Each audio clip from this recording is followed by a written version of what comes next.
When my husband found out that I couldn't inherit my father's estate, he yelled at me. "What? You can't inherit the property? I have no use for you anymore. I want a divorce right now." After that, I got my revenge on my husband and my sister, who remarried quickly. My name is Julie, and I am a 32-year-old office worker who has been married to Brian for 2 years. I met Brian through a relative's introduction, and we got married.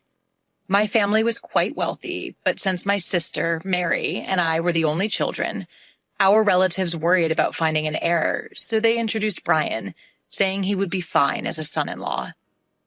Although my husband didn't end up becoming an adopted son-in-law, he started living with my family at my parents' house. My mother passed away a few years ago, and now my father, my husband, and I live in our family home. My husband seems very kind and treats my father well, but the relative who introduced him warned me about something right before our marriage. "I know I introduced Brian to you, but be careful. He can be a bit obsessed with money." Even though I was about to get married and had already done the engagement ceremony, I couldn't see any signs of my husband being money obsessed, so we went ahead and got married.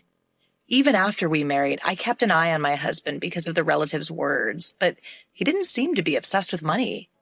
However, he did seem curious about my father's wealth, sometimes casually asking how much property we had when he joined my father for a drink. Since my father didn't hide anything, I didn't worry about it too much. Another thing my husband was interested in was my sister. My sister is 5 years younger than me, and unlike my calm demeanor, she's bright and active and has a flashy social life with men. She doesn't look like me at all, and my husband was surprised when he first saw her. "Your sister is so different from you, Julie, isn't she?" Seeing my husband's fascination by my sister, who is a beautiful woman with striking features, opposed to my plain looks, made me feel a bit uneasy. Still, the reason our relatives introduced me to him was that they were worried I wouldn't get married due to my modest looks and personality, and then there would be no one to carry on our family name. At the time, I thought there was no need to worry since I had a beautiful sister, but I later realized why our relatives were concerned. My father spoiled my sister a lot, letting her go to college after high school and then to a vocational school after graduation. My sister didn't have any specific goals for attending college or vocational school. She just didn't want to work. My mother was strict with my sister, trying to persuade her to find a job after college, but my father insisted on sending her to a vocational school. After graduating from vocational school, my sister got a job at my father's friend's company, but quit after 6 months. I was shocked by the excuse my sister gave when she quit her job. "I can't fully use my talents at that company." My sister, who hadn't even worked for half a year, was acting as if she already understood everything about her job, which left my mother and me dumbfounded. However, my father seemed to believe my sister and quickly found her another job. A while after starting her new job, my mother fell ill and was hospitalized. When my mother was in the hospital, my sister visited her every day, taking time off work. In the end, she quit this job as well and started saying she would take care of our sick mother. Taking care, however, only meant being in the hospital room, chatting with our mother, or staring at her smartphone in the waiting room. I had to go get our mother's laundry and replace it with new clothes during her hospital stay, while my sister was of no help at all.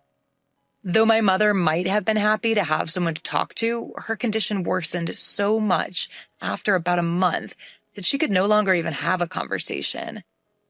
2 weeks after her condition worsened, our mother passed away. My father and sister were so shaken by the sudden loss that they couldn't even prepare for the funeral, so I had to do it. Thanks to the help of our relatives, we were able to send off our mother somehow. After our mother's death, my sister started working part-time and moved out of our family home to live alone. Since her part-time income wasn't enough to pay the rent, our father covered the rent and utility bills, and it seemed my sister spent the money she earned on having fun. When her part-time income wasn't enough, she would go to our father and ask for an allowance. When our mother was alive, she had been strict with my sister, so our father didn't give her any allowance after she started working. But now he was giving her as much as she wanted. I thought it was no problem if both my father and sister were happy with that arrangement. Even after I got married and started living with my husband in my family home, my father continued giving my sister an allowance. At that time, I didn't realize that my sister was also asking my husband for money, and he was happily giving it to her. Being unable to say no to my beautiful sister, my husband would secretly give her money, saying, "Don't tell Julie about this. She might get jealous if she finds out." My sister would only work part-time when she felt like it and live off the money she got from our father and my husband. But her carefree lifestyle didn't last forever, as our father fell ill and had to be hospitalized. I took care of our father during my breaks from work, but my sister never showed up at the hospital. Instead, she started calling me and demanding money. "I've been getting money from Dad every month, so I want you to keep giving it to me. The rent and utilities are all being withdrawn from Dad's account after all." She spoke to me angrily, but I was shocked to learn this for the first time. I got angry at my sister, who only cared about her own life instead of worrying about our hospitalized father. I really wanted to hang up on her, but she seemed to be in trouble, so I asked her how much money our father had been giving her every month. "How much have you been getting from Dad every month? Hurry up and get a job so you can live on the money you earn." My sister replied grumpily. "You're so annoying. I've been getting $1,000 a month. That's not including rent and utilities, by the way." I was appalled by my sister, who boasted about the amount she was receiving. I thought that if our father kept giving such a grown-up sister so much money, that she would lose any motivation to work seriously. I didn't think it was much of a problem to give my sister money, since I believed our father would recover quickly. However, our father's condition suddenly worsened, and I hurriedly contacted our relatives. The doctor told me it was a serious situation, and I was deeply shocked. During times like these, I wanted my husband's support, but he rarely showed up to the hospital, saying he was busy with work. Moreover, when he did visit, he would ask me inappropriate questions like, "Your father's inheritance must be huge, right? Since you and your sister are the only heirs, are you going to split it in half?" I had no words to respond to my husband, who only talked about the inheritance. I realized that what the relatives meant when they said my husband was obsessed with money and felt disgust. When my sister received a call, I explained that our father was in a critical condition, but she only worried about her own finances. "Make sure you pay me my monthly allowance. I can't survive without that money." The call ended abruptly. I was angry at my sister's response, but I was also concerned about the faint male voice I heard on the other end. I recognized the voice and had a bad feeling. About a month later, my father passed away, and neither my sister nor my husband showed up during his last moments. Having experienced my mother's funeral, I realized how heavy-hearted funeral preparations could be. On top of that, neither my sister nor my husband helped at all, and my sister didn't even attend the funeral. My husband did show up at the funeral, but he disappeared immediately afterward, claiming he had work. The relative who introduced me to my husband noticed his absence and asked me about it. "Where's your husband? It's strange for the chief mourner to be absent, isn't it?" All I could do was force a smile and answer, "He seems to be busy with work, so he went back." The relative sighed upon hearing my explanation, and I felt like sighing too. Once the funeral was over and I could finally catch my breath, my husband grinned and asked me, "So, how much did you inherit? Even if you split it in half, you'll get a lot of money, right?" As the relatives had warned before our marriage, my husband seemed to only care about my father's inheritance. Disappointed by my husband's true nature, I gave him an evasive answer. "My sister gets $1 billion and I get 0. We haven't talked to the lawyer yet, and I haven't had time to process my feelings since the funeral just ended." Seeing my husband happily talking about the inheritance, I felt laughing out of anger. Believing my words, my husband yelled, "What? You can't inherit any property? I don't need you anymore. Let's divorce right now." I felt the same way, so I retorted, "Let's do that. You only married me for your father's inheritance in the first place. I'll divorce you." With that, I shoved the prepared divorce papers in front of my husband. As if anticipating this, I took out the divorce papers, which seemed to surprise him a bit, but he signed them anyway. After signing the divorce papers, my husband left the house saying, "I'll divorce you, who gets 0 inheritance, and marry your sister to get the $1 billion." I didn't care, and immediately went to the city hall to submit the divorce papers. I was able to leave my terrible husband. My ex-husband submitted his marriage registration with my sister the very next day. A few days later, my ex-husband called me. Still believing that story, he yelled, "When are you going to start the inheritance procedures? Give Mary her $1 billion already." I had been waiting for my ex-husband to contact me. I didn't want to reach out to him after he left our house. I replied to my ex-husband in a business-like tone, "Let's have a discussion at my place this Sunday. I'm preparing for the procedure and waiting for you." Brian, my ex-husband, was thrilled at the thought of receiving an inheritance and hung up the phone, but I was looking forward to seeing his face when he found out the truth. Over the weekend, my ex-husband and my sister Mary came to our parents' house, and both of them were surprised that I had called a lawyer. However, Brian seemed to convince himself and said, "I guess we need a lawyer when we're inheriting a large amount of the money." Then the lawyer, with a puzzled look, started talking to Brian. There is a matter of inheritance, but before that, there is a matter of a claim for compensation from Julie, your ex-wife, towards you, Brian. He showed Brian several photos. In those photos, Brian was coming out of Mary's house, and the date was clearly written. The lawyer continued talking to Brian. "Since these are photos proving infidelity before the divorce, you have to pay compensation." When I heard Brian talking about the inheritance over the phone with Mary, I immediately asked the lawyer to investigate Brian's infidelity. Maybe he thought I was too busy with my father's funeral, but Brian and Mary met at Mary's house almost every day, and thanks to that, I was able to get many evidence photos. The conversation about inheritance turned into a conversation about compensation, and both Mary and Brian were speechless. But Brian quickly recovered and retorted, "Compared to the 100 million inheritance, compensation is just a small amount. I'll pay it right away."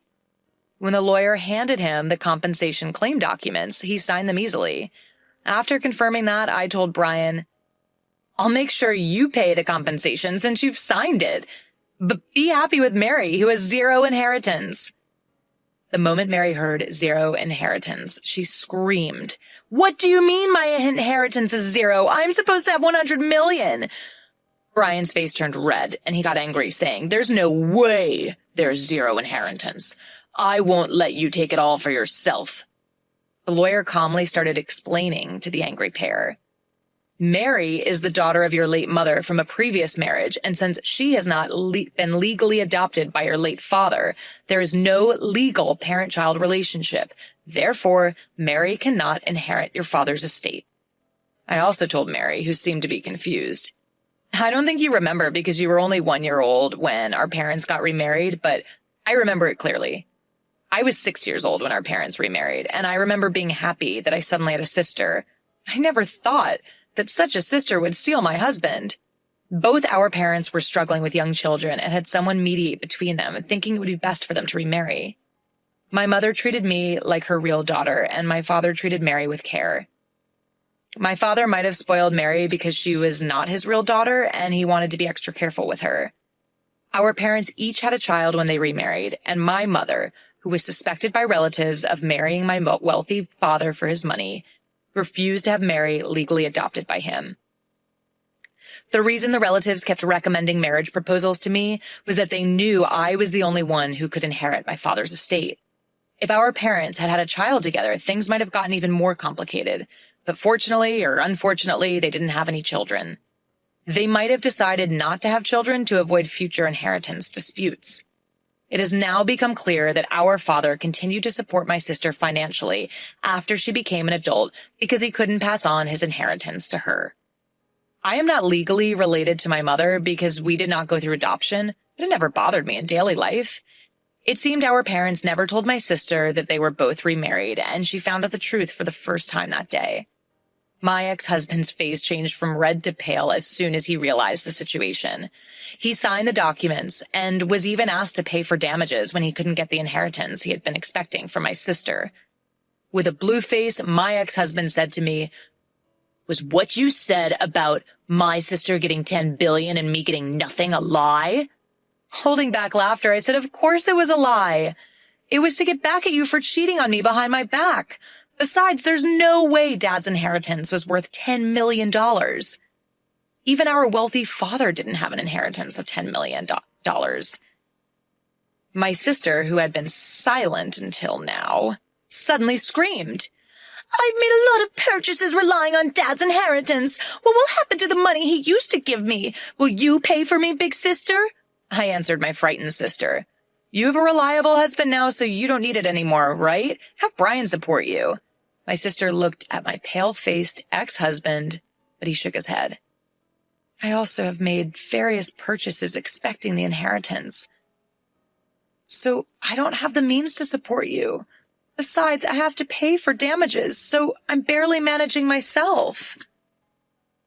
After saying that, my ex-husband suddenly knelt down in front of me and started apologizing. "Julie, I'm sorry. It was my fault. Will you forgive me and take me back?" The lawyer, who had been watching, laughed while packing up to leave. His arrogant attitude from earlier was gone, and he looked ridiculous kneeling down.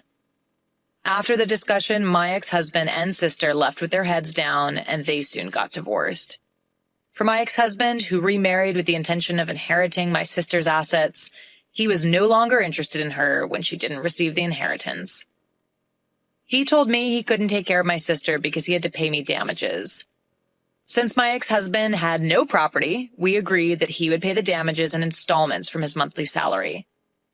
The lawyer advised that this way I wouldn't miss out on anything.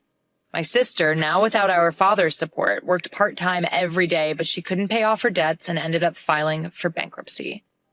She eventually had to leave her apartment, and no one knows where she went. Our father had supported my sister out of love, but in the end he spoiled her too much, and she became unable to work seriously.